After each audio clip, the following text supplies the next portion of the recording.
Hey everybody, welcome back to Dave and Will's Guitar. I'm Will, and today I'm going to bring you a new guitar that you haven't seen on this channel probably, and I want to do a little demo of it and show you what I found and things I like about this guitar. So what is the guitar today? It is a Sire J5.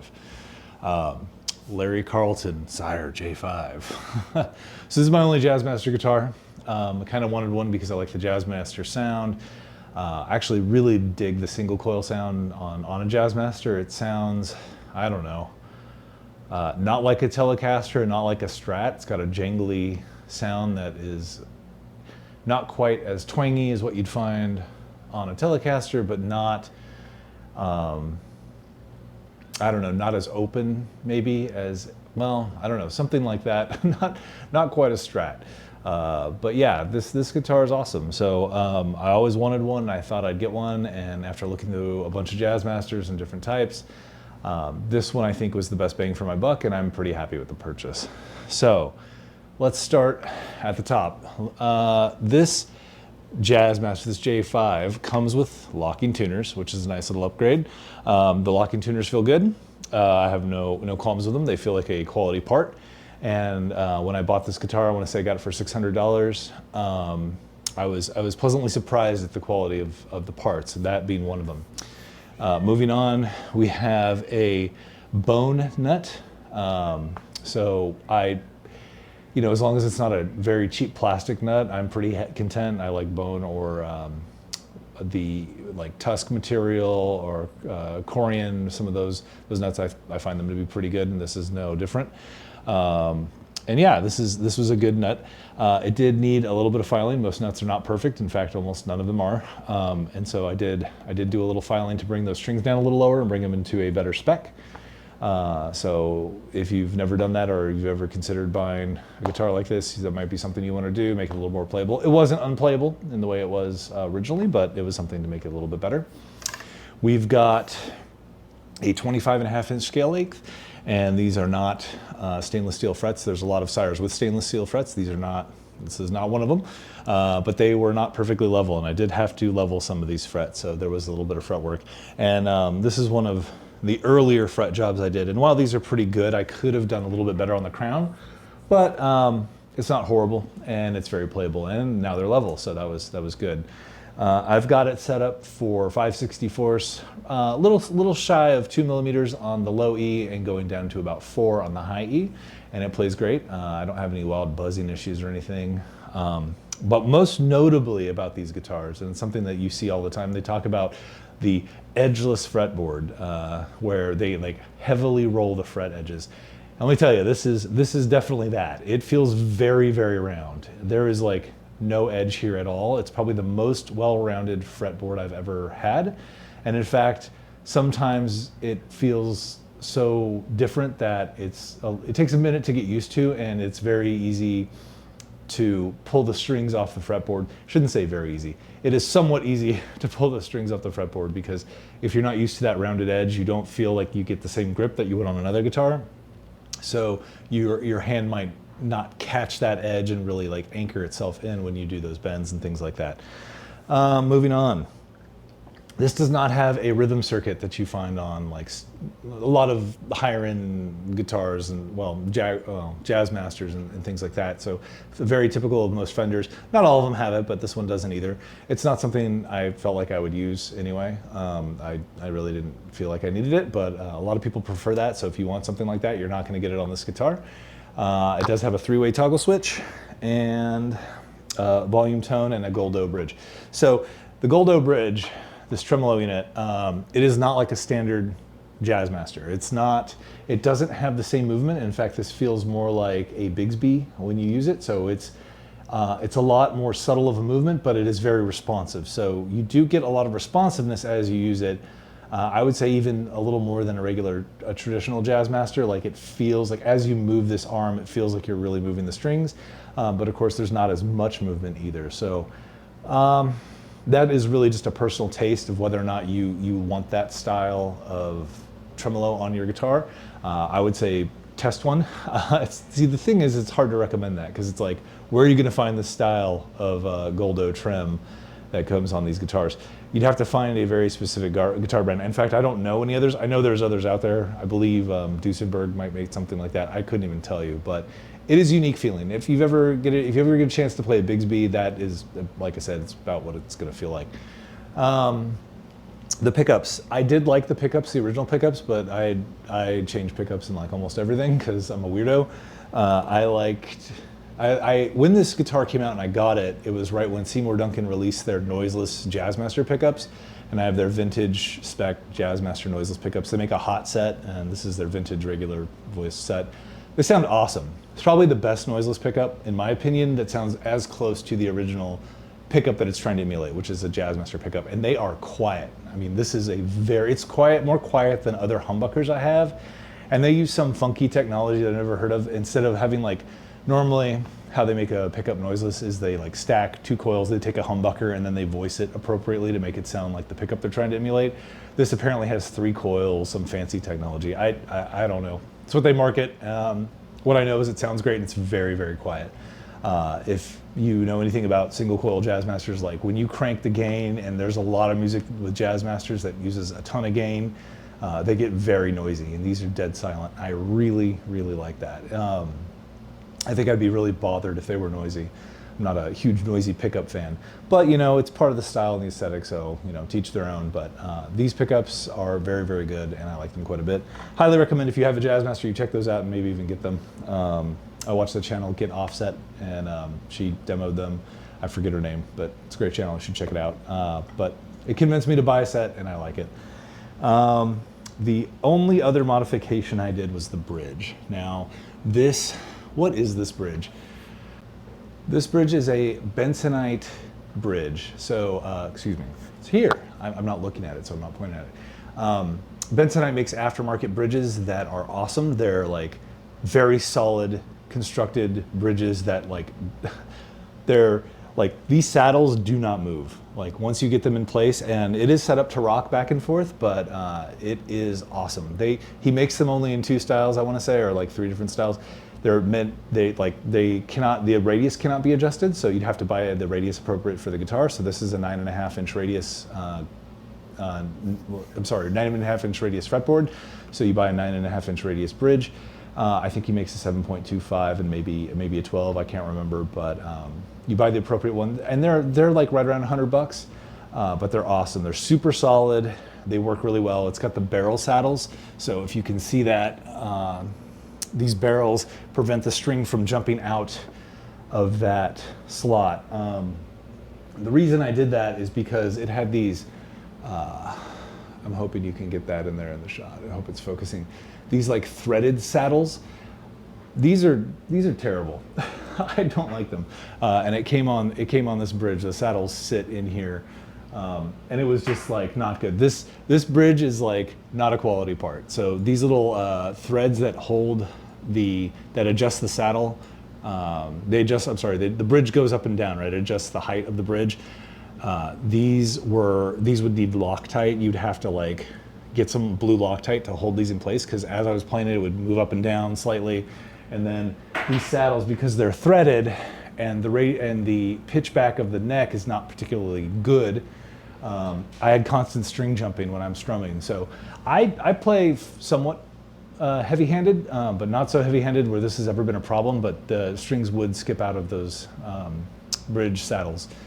And it was really annoying. And also they have grub screws that stick out the top. So it's like you rest your hand on there, it's not comfortable, you feel the grub screw, the strings jumping out of the saddles. It was not at all a good bridge. I would highly recommend, if you buy a Jazzmaster, that you look into getting something like a Mastery bridge, a Descendant. I've had a Descendant bridge that I thought was very good.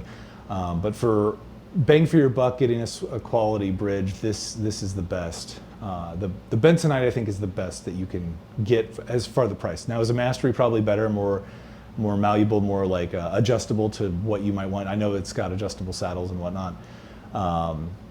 Probably, and this probably isn't as versatile as, say, that bridge, but this works fine. It is a good bridge. You can see that the way it's set, there's metal around here that holds the saddles in place so they don't move left to right.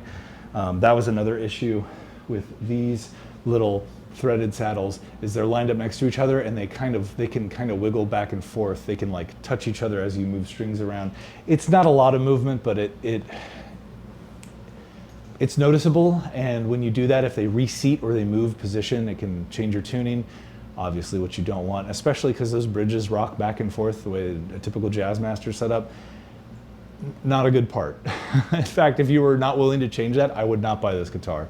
I would just like look at a higher end Fender or something with like barrel saddles and not those threaded saddles that they have. So something to consider if you're wanting to buy a guitar like this. So those are the only two major mods I did. I did put a shim in the neck to create a better pitchback angle. So I put like a 0.25% grade like Stumac shim in here in the neck, and shimmed it so it pitched the neck back a little bit. And even still, you can see how this bridge is floated. It is like barely above the pickguard. Like we're talking maybe, I don't even know if you can see it on camera, but it's like maybe 1/8 of an inch high off the pickguard. So it is very, very close. So it can rock, it doesn't get in the way, it doesn't touch anything, but it would definitely need, I mean, I could raise it with the screws, but I was very happy doing that. It keeps the strings with the correct downward pressure so that they don't move. There's no chance of them jumping out of the saddle. I just wanted to make sure that it was good and I would never have that problem. So another thing, and you know, a lot of people talk about whether or not you should shim a neck of a Jazzmaster. I don't have any strong opinions on it. I figure if the guitar needs it, you do it, and if it doesn't do it, if you don't have any problems with strings jumping around or any tuning problems, then don't do it. But I did it with this guitar just to make sure that it wasn't a problem. So, yeah. Yeah, I mean, I think that covers the majority of this guitar. It's got good cutouts. Oh, yeah, I should talk about the back. So it's got the typical cutout. This is typical on a Jazzmaster. You get that little body contour. It's got a contour here for your arm. I really enjoy that because, you know, you rest your arm on the guitar when you play it. But it has this recessed neck joint. This part is angled.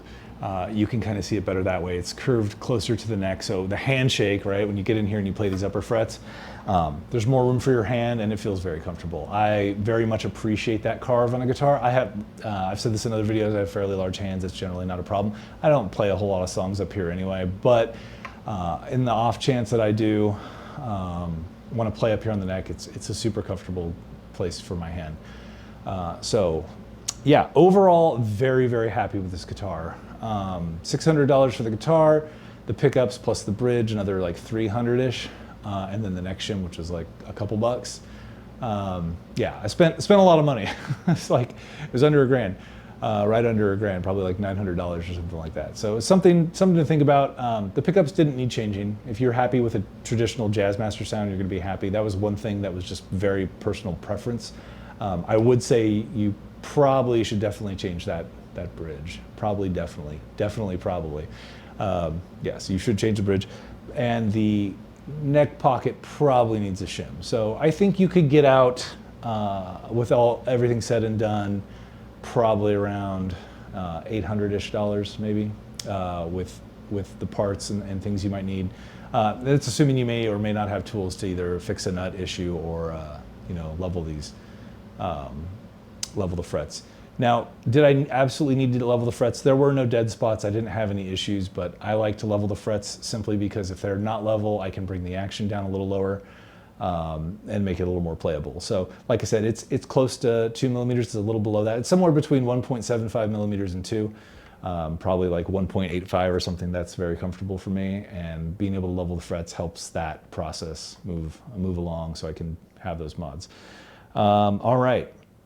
So that's really the end of this guitar as far as reviews and specs and whatnot.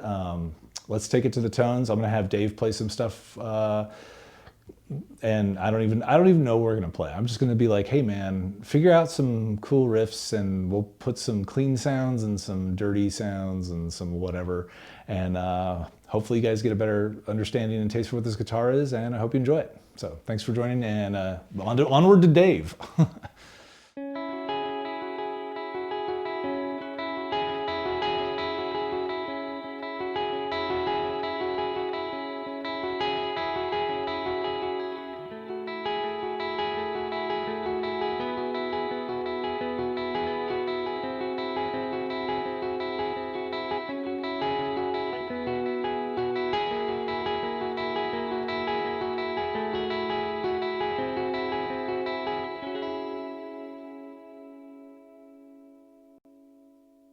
Hey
everybody, you just heard the tones. This is Dave from Dave and Will's Guitar. I think I'm pretty sure I introduced him at the other part of this video before the tones. I hope I did. I hope I remembered.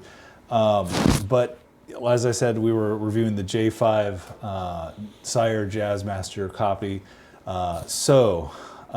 Dave, initial thoughts. We played clean tones. We played a little distorted, like ambient kind of sound. What did you think of those clean tones? I thought it sounded great, actually. Yeah. I haven't really played this one yet. It's been sitting over there on the stand, you know, and it's actually, I really like this guitar. Yeah. I think it sounds great. Yeah. Awesome, awesome. Yeah, So it feels great, sounds great. yeah. So the playability, how'd the neck feel in your hands? Great, yeah, low action, and I like the shape of this neck. It's a little more flat compared to like the Silver Sky, to Silver whatever, Sky. you know. Yeah. Yeah. So, if you remember what you said, that shape is like a. That's a fat C and this is a thin C. Yeah, I think that yeah. might even, I don't remember. Yeah. Is it a compound radius? I don't remember. Yeah, everything feels great. Yeah. Yeah, that guitar, I really like. So the you know, Sire's doing new things where they're putting stainless steel frets on all their guitars. This one doesn't have it, but like as far as all the accoutrement goes, it's got all those nice features that we talked about earlier in the video. What was that? Accoutrement. Okay. Accoutrement. I'm using French. It has nice accompaniments that make it really nice to play, and I think gives it kind of a nice feel along with a nice tone. So the only thing I did replace, as we mentioned, was the Seymour Duncan noiseless vintage pickups. There's only two companies that make noiseless single coil Jazzmaster pickups. So you've got Lindy Fralin and you've got Seymour Duncan. My opinion, I love the sound of those, and I feel like they actually sound like Jazzmaster pickups. They sound like a single coil, they're noiseless, fantastic. I think out of all the noiseless pickups I've played, those are probably my favorite because they just sound more authentic. And like you said, you really liked them too. Yeah, it sounded great. I thought. Yeah. Earlier we were doing some palm muting. What do you think of that bridge? Does that feel okay to, well, no, we didn't do any palm muting earlier today. Oh, we but did. no. Yeah, well, I was doing it earlier though. But Yeah. felt great. Yeah, Yeah, it feels really feels good. comfortable. It's still got all the Effects there. on it, Yeah. It's still Still sounds good. So yeah, awesome. So anything jump out at you? Anything you wish was different, or is just like okay, no issues there? Anything at all? This probably doesn't help, but no, like No, you know, yeah. I thought it feels. It takes a little. The shape of it. Uh-huh. It takes a little get used to, you know. Right. But aside from that, though, I would definitely I'd play this guitar at a gig or something. You know, I think it feels and sounds great. You know? Yeah. Bending strings is easy. You know, everything. No issues. Yeah. Now, for the distorted tones, did you feel like you had the right? I mean, we dialed in the tone pretty quickly, which usually takes a lot longer when we try to figure out a tone. We just spent about 30 minutes really kind of trying to figure out where we want the song to go. But this was like pretty quick. I feel like we took all the tones, Princeton reverb, and then we just like initially it was just clean. It was like a little bit of gain, but other than that, like not really any like overdrive or anything like that. But as far as the distorted tones, we have reverb from the Chase Bliss reverb pedal that they have, the Timeline Strymon, and we use the Morning Glory, JHS Morning Glory, and I feel like that tone sounded awesome. Like, and that was on the second. The second, tune. The second set of the tones. First tune. None of these were on. Okay. Yeah, the first time it was just clean, just the Kemper profile, Princeton reverb. We just turned down the gain actually. That's all we did, and we used a little bit of reverb and delay on the Kemper itself, but not any of the pedals. But yeah. I don't know. I think. Good. Oh no, I'm good. What were you saying? I was going to say, you said you put a little grit on that first one. Yeah, it was mainly clean, but you said I think you remember you saying you put a little bit of gain on it. Right? I guess. Yeah. Okay, so with the Princeton reverb, with the tones, because you were saying that we used a little bit of grit. We did use a tiny bit of gain. I mean, it's not enough to really distort, but it gives it a little more oomph, and then. It started to clip just a hair, and so I kind of like that tone. But I noticed a lot of people like a little bit of grit on their tone. You know, even the clean sound. You know, you want a little bit of you know, give it a little character. So yeah, it was nice. I thought. Yeah, it sounded really nice. Yeah. Okay, so all said and done, that guitar I think I paid $600 for it. Okay, and the pickups were another 200-ish, 250. I can't remember exactly, but that was the only. Oh, and then I bought another aftermarket bridge, and that bridge was $100. So all said and done, the guitar probably cost about $900. Worth it? What do you think? Is it worth it to buy that, or would you think maybe I'll just try a Fender Jazzmaster stock? Would you? If you had that guitar, you'd purchase it for $900. Would you be looking for the next Jazzmaster, or do you think you'd be content with that one? How much does I've never really played a Jazzmaster too much. Yeah, so I'm probably not the question for that. Yeah. How much does one of those normally? So an American Jazzmaster is probably like upwards of $1,200. Okay, 12 to $1,800, depending if it's made in Mexico or made in America or made in the United States. What part of America? So like, you know, Central America or Northern America.